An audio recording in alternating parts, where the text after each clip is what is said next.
আপনি যদি আপনার এক্সিস্টেন্ট ড্রাইভিং লাইসেন্স রিনিউ করতে চান ঘরে বসে, তাও আবার 12 ঘন্টার মধ্যে আমরা আমাদের যে লাইসেন্সটা আছে সেটাকে রিনিউ করে নিছি। এমনকি আপনি আসলে ঘরে বসে এই লাইসেন্সটা রিনিউ কিভাবে করবেন, কত টাকা চার্জ পড়বে, বা আপনার অলরেডি ডেট ফেল হয়ে গেছে তাহলে সেই ক্ষেত্রে কি করবেন, টোটাল ডিটেলস নিয়ে আজকের ভিডিওটি। সো অ্যাট ফার্স্ট আপনি আপনার মোবাইল থেকে বা পিসি থেকে বা ল্যাপটপ থেকে গুগলে এসে সার্চ করবেন হচ্ছে বিআরটিএ পোর্টাল লিখে। সো এখানে দেখতে পাচ্ছেন bsp.brta.gov.bd মানে এটা হলো তাদের অফিসিয়াল ওয়েবসাইট। সো এখানের মধ্যে দেখতে পাচ্ছেন যে ড্রাইভিং লাইসেন্স একটা বিজ্ঞপ্তি আছে, সেটা হচ্ছে ড্রাইভিং লাইসেন্স সংক্রান্ত যত ধরনের সেবা আছে ম্যাক্সিমাম সেবাই আপনি আসলে এই মানে পোর্টালের মাধ্যমে নিতে পারবেন, এবং কি আপনাকে কষ্ট করে ওইখানে যেতে হবে না, সময় বাঁচাতে পারবেন। এবং এখানে কিছু ইনফরমেশন দেওয়া আছে যেগুলো যদি আপনার যেমন জাতীয় পরিচয়পত্রের নাম, জন্ম তারিখ, জাতীয় পরিচয়পত্র নম্বর, আঙুলের ছাপের সাথে যদি ড্রাইভিং লাইসেন্সের সকল ইনফরমেশন মিল থাকে তাহলে সেই ক্ষেত্রে এই পোর্টাল ইউজ করে আপনি আসলে বিভিন্ন টাইপের সেবা আপনি এখান থেকে নিতে পারবেন কোনো প্রকার ঝামেলা ছাড়া। এছাড়াও গাড়ি ঘটিত অনেক ব্যাপার থাকে, সেগুলো কিন্তু আপনি এই পোর্টালের মাধ্যমে সলভ করতে পারেন। সো যেহেতু আমরা আজকে আমাদের যে পার্সোনাল লাইসেন্স আছে বা আমরা যেটাকে বলে অপেশাদার লাইসেন্স, সেটা আমরা কীভাবে রিনিউ করবো সেই প্রসেস দেখাবো, এবং ডেট ফেল হলেও আপনি এইভাবে এই একই প্রসেসে আপনি হচ্ছে রিনিউ করতে পারবেন। এই ক্ষেত্রে তাদের দুইটা নাম্বার দেওয়া আছে, যে কোনো একটা নাম্বার সরকারি ছুটি ব্যতীত আপনার হচ্ছে সকাল 9টা থেকে বিকাল 5টার মধ্যে আপনি এখানে ফোন করে আপনার যদি কোনো কোয়েশ্চেন থাকে সেগুলো আপনি এখান থেকে করে নিতে পারবেন। সো আর আপনার যদি বিআরটি সেবার অলরেডি অ্যাকাউন্ট করা থাকে তাহলে সেক্ষেত্রে আপনি লগ ইন করবেন। যেহেতু আমরা একদম প্রথম থেকে দেখাচ্ছি, সো সেক্ষেত্রে এখানে নিবন্ধন যে অপশনটা আছে সেটা আমরা সিলেক্ট করবো, মানে অ্যাকাউন্ট করবো আর কি। এখানে এসে আপনার যে ন্যাশনাল আইডি কার্ড আছে, যেহেতু আসলে ন্যাশনাল আইডি কার্ড ছাড়া হবে না, সো এই ক্ষেত্রে আপনি জন্ম তারিখটা দিবেন ন্যাশনাল আইডি কার্ড যেভাবে আছে সেভাবে। সো ডেট দিলেন, মার্চ দিলেন, এবং হচ্ছে ইয়ার দিবেন। এখানে জাতীয় পরিচয়পত্র নাম্বার আর এর ক্ষেত্রে আপনার যদি 13 সংখ্যা জাতীয় পরিচয়পত্র নাম্বার হয়ে থাকে, মানে জাতীয় পরিচয়পত্র নাম্বার 13 সংখ্যার হয়ে থাকে, তাহলে সেক্ষেত্রে আপনার যে বার্থের যে সালটা আছে সালটা প্রথমে দিয়ে বাকি অংশগুলো দেখে দিবেন। আর আপনার যদি স্মার্ট কার্ড হয়ে থাকে তাহলে সেক্ষেত্রে, বা আমরা যেটাকে বলি স্মার্ট ন্যাশনাল আইডি কার্ড, সেই আইডি কার্ডের 10 সংখ্যার হলে সেটা আপনি সরাসরি এখানে দিলেই হবে, যেটা আপনার প্রেফার বা যেটা আপনার কাছে আছে সেই অনুসারে দিবেন আর কি।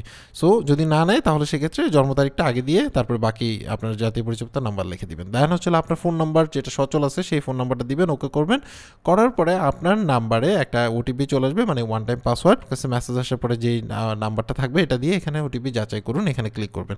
করার সাথে সাথে হচ্ছে আপনার একটু টাইম নেবে, নেওয়ার পরে হচ্ছে আপনার ইনফরমেশনগুলো দেখাবে, আপনার নাম, জন্ম তারিখ, ফোন নাম্বার, এগুলো ইনফরমেশন যদি সব ঠিকঠাক থাকে তাহলে সেক্ষেত্রে আপনি একটা পাসওয়ার্ড সেট করবেন। পাসওয়ার্ড নামের বানানটাও দেখে নেবেন যে সব ঠিক আছে কিনা। সো যদি ঠিকঠাক থাকে তাহলে সেক্ষেত্রে হচ্ছে আপনি পাসওয়ার্ড দিবেন। পাসওয়ার্ডের ক্ষেত্রে আপনি আপনার যে পাসওয়ার্ডটা মনে থাকবে সেরকম পাসওয়ার্ড দিবেন, সাথে হচ্ছে কম্বাইন করে দিবেন, মানে ক্যাপিটাল লেটার স্মল লেটার দুইবার পাসওয়ার্ড দিয়ে ওকে করলে আপনার অ্যাকাউন্টটা ক্রিয়েট হয়ে যাবে সাকসেসফুলি। দেন হচ্ছে আপনি আপনার ফোন নাম্বার দিয়ে দেন আপনি যে পাসওয়ার্ডটা দিয়েছেন সেই পাসওয়ার্ড দিয়ে লগ ইন করলে আপনার হচ্ছে লগ ইন হয়ে যাবে। আর আপনার যদি অলরেডি অ্যাকাউন্ট থেকে থাকে তাহলে মানে ফোন নাম্বার এবং হচ্ছে নাম্বার মানে পাসওয়ার্ড দিয়ে আপনি লগ ইন করতে হবে। এখান থেকে সকল ধরনের ইনফরমেশন পেয়ে যাবেন, ড্যাশবোর্ড, প্রোফাইল, ড্রাইভিং লাইসেন্স গঠিত অনেক অপশন আছে এখানে, পেশাদার লাইসেন্স, অপেশাদার লাইসেন্স এবং লাইসেন্স গঠিত অনেক ধরনের অপশন আছে। সো এখান থেকেও আপনি এখানে পেয়ে যাবেন শিক্ষানবিশ লাইসেন্স থেকে শুরু করে। যারা আসলে লাইসেন্স কীভাবে করতে হয় সেই ভিডিও না দেখে থাকেন তাহলে ভিডিও ডিসক্রিপশনে লিঙ্ক পেয়ে যাবেন, সেখান থেকে গিয়ে আপনি চাইলে লাইসেন্সও করে নিতে পারেন। এখান থেকে ড্যাশবোর্ডে চলে আসবেন। এখান থেকে আসার পরে আপনি হচ্ছে এখানে যে আপনার অ্যাকাউন্ট আছে সেটা একটু ভেরিফাই করতে হবে। সো সেক্ষেত্রে জাতীয় পরিচয়পত্র নাম্বারটা যদি ঠিকঠাক থাকে তাহলে সেক্ষেত্রে দেখবেন এখানে জন্ম তারিখ যদি ঠিক থাকে, নাম ঠিক থাকে, তাহলে সেক্ষেত্রে আপনি এইখানে যে সার্চ বাটনটা, সার্চ বলতেছে এই যে গোল যে আপনি চিহ্নটা পাবেন, যেটার মধ্যে হচ্ছে রিফ্রেশ বাটন বলা যায়, বাংলাতে এইগুলোর দরকার নেই। এখানে জাস্ট হচ্ছে এই রিফ্রেশ বাটনটা প্রেস করার সাথে সাথে আপনার ন্যাশনাল আইডি কার্ডে যে ইনফরমেশনগুলো আছে সেগুলো হচ্ছে চেক করে এই ইনফরমেশনগুলো এখানের মধ্যে চলে আসবে। দেখুন আপনার প্রোফাইল কিন্তু ভেরিফাই হয়ে গেছে এবং আপনার ইনফরমেশনগুলো দেখাবে যে সব ঠিকঠাক আছে কিনা, আপনার বর্তমান ঠিকানা, স্থায়ী ঠিকানা ন্যাশনাল আইডি কার্ডের অনুসারে যেভাবে আছে সেভাবে দেখাবে, এবং আপনার ফোন নাম্বার যেটা আছে সেটাও এখানে দেখাবে, যেটা আইডি কার্ডে দেওয়া আছে। আপনি চাইলে এখান থেকে ওই নাম্বারটাও চাইলে চেঞ্জ করতে পারবেন, শুধু ফোন নাম্বারটা যদি আপনি চান যে চেঞ্জ করতে চান সেটা পসিবল। এছাড়া হচ্ছে আপনার ইমেল অ্যাড্রেস, পাসপোর্ট যদি নাম্বার দিতে চান তাহলে সেটা। সো আমাদের দরকার নেই। আর যদি ওকে করলাম, করার সাথে সাথে হচ্ছে আমার প্রোফাইলটা আপলোড সাকসেসফুলি হয়ে গেছে। এখন আমি আসলে যে কোনো কাজ করতে পারবো। তো এখন আমার কাছে যে ড্রাইভিং লাইসেন্সটা আছে যেটা আমি আসলে রিনিউ করতে চাই, সেটা উল্টা পাশে আপনি দেখবেন যে একটা রেফারেন্স নাম্বার আছে। এই যে নাম্বারটা, এইটা আপনারটা আলাদা থাকবে, সেই নাম্বারটা আপনি এখানে দেখে লিখে দিবেন। সো রেফারেন্স নাম্বারটা লেখার পরে এখানে অনুসন্ধানে চাপ দিলে সাথে সাথে কিন্তু আপনার ইনফরমেশনগুলো চলে আসবে। এখান থেকে আপনি দেখে নেবেন যে আপনার ইনফরমেশন আপনার আপনার পিকচার্স আপনার সব কিছু ঠিকঠাক আছে কিনা সব কিছু আপনি পড়ে নিতে পারবেন। এখানের মধ্যে আপনি চাইলে অতিরিক্ত আবেদন করতে পারেন, কারেকশন যদি করতে চান সেটাও পসিবল, কিন্তু এক্ষেত্রে আপনাকে ডকুমেন্টস দিতে হবে। অ্যান্ড ভাইকেল ক্লাস অ্যাড যদি করতে চান সেটাও করতে পারবেন। যদি আপনি ধরেন শুধুমাত্র মোটরসাইকেল আছে, আপনি এখন কারও মানে অ্যাড করতে চান, তাহলে সেক্ষেত্রে আপনি কিন্তু কারও অ্যাড করতে পারবেন এখান থেকে। কিন্তু সেই ক্ষেত্রে কিন্তু আবার আপনার হচ্ছে ইন্টারভিউ দিতে হবে। বাট আপনি যদি কোনো কিছু অ্যাড না করেন তাহলে সেক্ষেত্রে যেভাবে আছে আপনার কোনো প্রকার ইন্টারভিউ দিতে হবে না, আপনি অটোমেটিক চলে আসবে। এখান থেকে আপনি হচ্ছে পেশা সিলেক্ট করবেন, আপনার পেশা যদি চেঞ্জ হয়ে থাকে সেটা। সো দেন হচ্ছে আপনার শিক্ষাগত যোগ্যতা আপনি এখান থেকে সিলেক্ট করে দিবেন। সো দেওয়ার পরে এখানের মধ্যে আরও ইনফরমেশনগুলো দেখবেন আপনার সব কিছু ঠিকঠাক আছে কিনা, বর্তমান ঠিকানা, স্থায়ী ঠিকানা, সেক্টর অ্যান্ড আদার্স ইনফরমেশন সবগুলো যদি ঠিকঠাক থাকে তাহলে সেক্ষেত্রে এখানের মধ্যে দুইটা অপশন পেয়ে যাবেন। এখানের মধ্যে সর্বোচ্চ মানে 600 কেবির মধ্যে আপনার জাতীয় পরিচয়পত্র যেটা আছে, যেটা ছবি দিয়েছেন বা ন্যাশনাল আইডি কার্ড বা ভোটার আইডি কার্ড, সেটার আপনার হচ্ছে একটা কপি লাগবে এবং সাথে হচ্ছে ড্রাইভিং লাইসেন্সের স্ক্যান কপি লাগবে। সো দুইটার ক্ষেত্রে আপনি যদি চান ছবি তুলে দুইটা আপনি হচ্ছে সেট করে নিতে পারেন এবং এই স্যাম্পলটা আমি এখানে দেখা দিচ্ছি, এই স্যাম্পল অনুসারে বা এইভাবে করে আপনি নিয়ে নিতে পারেন। সো দুইটা করলেন, করার পরে আপনার হচ্ছে এখানে আপলোড করতে হবে। বাট এখন ফাইল সাইজ মানে যে সাইজটা আছে সেটা কিন্তু কম হইতে হবে, মানে 600 কেবির মধ্যে হইতে হবে বা নিচে হইলে হবে, কিন্তু 600 কেবির উপরে হইলে কিন্তু হবে না। ড্রাইভিং লাইসেন্সের ফ্রন্ট সাইড এবং ব্যাক সাইড এই দুইটার যে অপশন আছে, এটা ছবি তুলে আপনি চাইলে এরকম করে পিডিএফ রেডি করে নিতে পারেন। সেভাবে করে জাস্ট আপনি হচ্ছে এখানে আপলোড করে দিবেন। অবশ্যই ক্লিয়ার দেখা যেতে হবে বা বোঝা যেতে হবে এবং এটা 600 কেবির নিচে হতে হবে আর কি। এরপরে আপনি চাইলে এখান থেকে দেখুন যে অপশনটা আছে, এটা ক্লিক করে আপনি দেখে নিতে পারেন যে আপনার সব কিছু ঠিকঠাক আছে কিনা। দেন হচ্ছিল আপনি এখানে সকল ইনফরমেশন যদি সঠিক থাকে, এখন কথা হচ্ছে আপনি স্মার্ট কার্ডটা আপনি কোন অ্যাড্রেসে নিতে চান সেই ইনফরমেশনগুলো আপনাকে এখানে দিবে, যেহেতু ডাকযোগে পাঠানো হবে মানে পোস্ট অফিসের মাধ্যমে। সো সেই ক্ষেত্রে এই ইনফরমেশনগুলো আপনাকে এখানে ফিল আপ করতে হবে। সো প্রথমত হচ্ছে আপনার এখানের মধ্যে নাম দিতে হবে, গ্রামের মানে গ্রামের যে অ্যাড্রেস বা আপনি যে আসলে গ্রাম না বাড়ি নাম্বার যেটা আছে সেটা আপনি এখানে দিয়ে দিবেন, বিভাগ দিয়ে দিবেন এবং হচ্ছে আপনি থানা সিলেক্ট করে দিবেন, কোন থানার আন্ডারে সেটা আপনি সিলেক্ট করে দিবেন। এখান থেকে যে থানার আন্ডারে আপনি থাকেন সেই থানাটা এখান থেকে খুঁজে বের করবেন, করার পরে এখানে সিলেক্ট করে দিবেন। দেন হচ্ছে আপনি আপনার ফোন নাম্বারটা দিবেন, ডেফিনেটলি রাইট ফোন নাম্বার দিবেন। ভুল ফোন নাম্বার দিলে পরে কিন্তু আপনি দেখা গেছে যে আবার এটা ফেরত চলে যাবে, তখন আপনি আরও ঝামেলায় পড়বেন। এছাড়া হচ্ছে আপনার মহল্লার যে জায়গা আছে সেই নামটা দিবেন, জেলা দিবেন এখান থেকে আপনার মহল্লা, দেন হচ্ছিল জেলা, দেন হচ্ছিল পোস্টাল কোড, আপনার যে পোস্ট অফিস কোড আছে সেটা ইংরেজিতে, সব কিছু আপনি লিখবেন ইংরেজিতে, কোনো কিছু বাংলা না। ওকে করবেন, করার পরে সাকসেসফুলি আপনার হচ্ছিল অ্যাপ্লিকেশনটা আপনার হচ্ছে সাবমিট হয়ে গেল। এখন কথা হচ্ছে যে এটাকে তো পে করতে হবে। সো এখানে নিচে চলে আসলে আপনি এখানে অপশন পাবেন ব্যাংকের মাধ্যমে, আপনি যদি পূর্বে জমা করে থাকেন তাহলে সেক্ষেত্রে এখানের মধ্যে ক্লিক করে নিতে পারেন।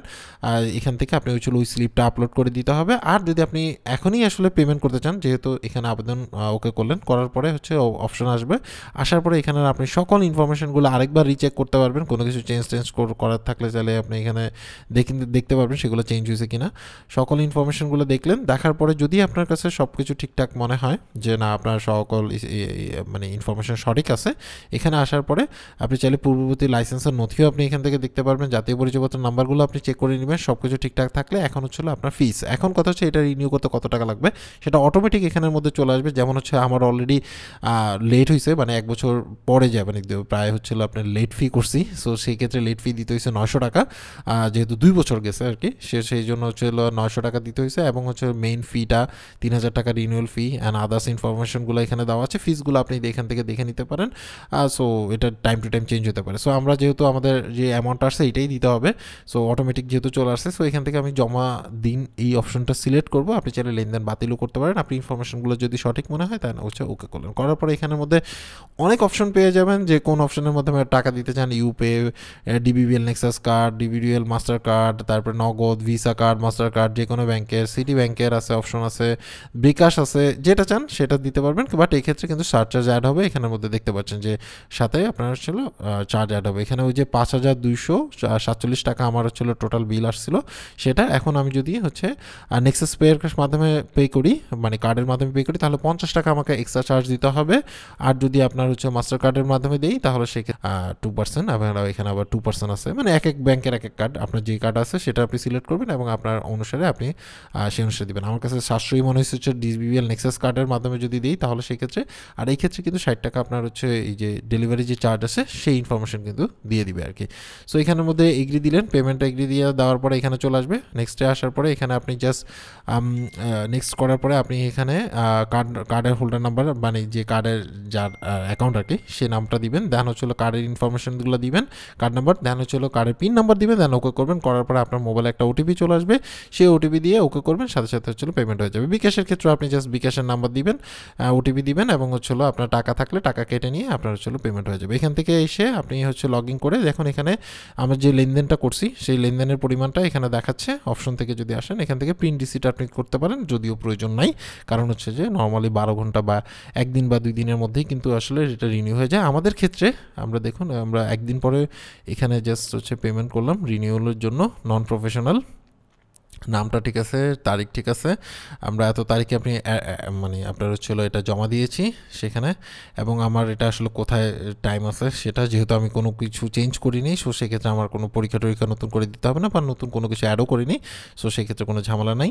সো ওয়েট করতেছি এবং আমার এনআইডি নাম্বারটা এখানে দেখাচ্ছে। প্রিন্ট লাইসেন্স ফর্ম, এখানে আপনি চাইলে ফর্মটা প্রিন্ট করে রাখতে পারেন আপনি যদি দেখাতে চান সেক্ষেত্রে, এবং হচ্ছে দেখুন অপশনে ক্লিক করে মানে জাস্ট হচ্ছে এখানে ইনফরমেশনগুলো পেয়ে যাবেন যে আপনার হচ্ছে যে প্রিন্ট ফর্ম যদি আপনি রাখতে চান। আমার কাছে মনে হয় না এটাও কোনো প্রয়োজন আছে, যদি প্রয়োজন থাকে, যদি আপনি রানিং গাড়ি চালাতে চান তাহলে সেক্ষেত্রে আপনি এটা রাখতে পারেন। সো আমার কাছে যেহেতু অনুমতির জন্য অপেক্ষা ছিল, আমি ওই দিন রাতে স্টপ করে পরের দিনই দেখলাম যে আবেদন করা হয়েছে হচ্ছে 29/9/24 এবং আবেদন লাইসেন্স পেইডও করছি হচ্ছে 29/9/24।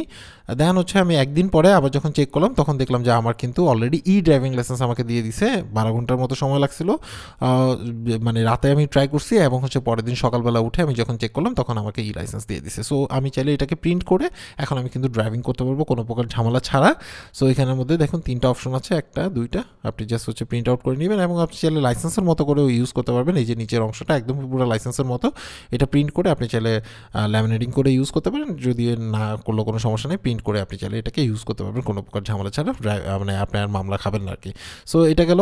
অ্যান্ড দেন হচ্ছিল যখন আমার এটা প্রিন্ট হয়ে গেছে, প্রিন্ট হওয়ার পরে আমাকে মেসেজ দিছে, প্রিন্ট হয়েছে হচ্ছিল আপনার এখানে দেখতে পাচ্ছেন যে ইস্যু ডেট আমি ওই 29/9 দিছিলাম, অ্যান্ড দেন হচ্ছিল অ্যাপ্রুভ করে দিছে আমাকে 30/9, মানে পরের দিনই অ্যাপ্রুভ করে দিছে। সো দেখতে পাচ্ছেন অনেক সময় গভর্নমেন্ট হলিডে থাকলে একটু লেট হতে পারে, সো এটা একটা ব্যাপার। অ্যান্ড দেন হচ্ছিল কার্ড আমাকে হচ্ছিল যখন প্রিন্ট হয়, প্রিন্ট হওয়ার পরে 2 তারিখ মানে আপনার হচ্ছে জানুয়ারির 2 তারিখে আমার কাছে মেসেজ দেয় এবং জানুয়ারির 2 তারিখে আমাকে সেন্ড করে দেওয়া হয় পোস্টাল সার্ভিসের মাধ্যমে, এবং আমি কার্ডটা হাতে পাই হচ্ছিল 6 তারিখ, 6/25 আমি হাতে পাই। পোস্ট অফিসে আমার লোকেশনে এসে আমাকে কল করার পরে হচ্ছিল তাদেরকে একটা সাইন দিয়ে দিই, অ্যান্ড দেন হচ্ছিল চেক করে যে সব ঠিকঠাক আছে কিনা, অ্যান্ড আপনাকে কোনো প্রকার এক্সট্রা চার্জ দিতে হবে না, আর যদি চার্জ চায় তাহলে সেক্ষেত্রে 106-এ কল দিয়ে কমপ্লেন করে দিবেন আর কি। সো এই হচ্ছে আমাদের লাইসেন্স যেটা রিনিউ হয়েছে। বর্তমানে লাইসেন্সটা একটু ডিফারেন্ট টাইপের আগেরটা থেকে, এখন সিকিউরিটি সিস্টেমটা কিন্তু অনেক বেশি আপগ্রেড করছে এবং দেখে মোটামুটি বেটার সিকিউরিটি আসলে এটার মধ্যে ইনক্লুড করছে, যেমন হচ্ছে ট্রান্সপারেন্ট, ওই পাশ এই পাশ দেখা যায় এরকম কিছু লাইন আছে সাপড়ার ক্ষেত্রে বা পিছনের ক্ষেত্রে, বা ওই যে বিআরটির যে লোগোটা আছে সেটা। সো আপনার কাছে এই লাইসেন্সটা কেমন লাগছে সেটা অবশ্যই কমেন্ট করে জানাবেন, নতুন লাইসেন্স আর কি। সো এই ছিল টোটাল ডিটেলস। বুঝতেই পারছেন যে কিভাবে আমরা আসলে আমাদের লাইসেন্সটা রিনিউ করলাম, এবং কি আপনার হচ্ছিল উইদিন 12 আওয়ার্স মানে 12 ঘন্টার মধ্যে আমরা হচ্ছিল যেটা অনলাইন কপি আছে যেটা দিয়ে আমি আসলে যে কোনো জায়গায় গাড়ি চালাতে পারবো সেটা পেয়ে গেছি। উইদিন 2 মান্থের মধ্যে কিন্তু আমার যে ফিজিক্যাল যে কার্ড আছে মানে ফিজিক্যাল যে লাইসেন্স আছে সেই লাইসেন্সটা কিন্তু হাতে পেয়ে গেছি কোনো প্রকার ঝামেলা ছাড়া। এরপরেও যদি আপনার আসলে এই লাইসেন্স সম্বন্ধে কোনো প্রকার মানে কনফিউশন থাকে তাহলে সেই ক্ষেত্রে অবশ্যই কমেন্টস করে জানাবেন। আমরা চেষ্টা করব নতুন কোনো ভিডিওর মাধ্যমে বা আপনার যে মেসেজ আছে বা আপনার যে কমেন্টস আছে সেই কমেন্টসের রিপ্লাই দিতে। সো আজকে এই পর্যন্ত। অ্যাকচুয়ালি আপনার কাছে এই ভিডিওটি কেমন লাগছে সেটা অবশ্যই কমেন্টস করে জানাবেন। সবাই ভালো থাকবেন, আল্লাহ হাফেজ।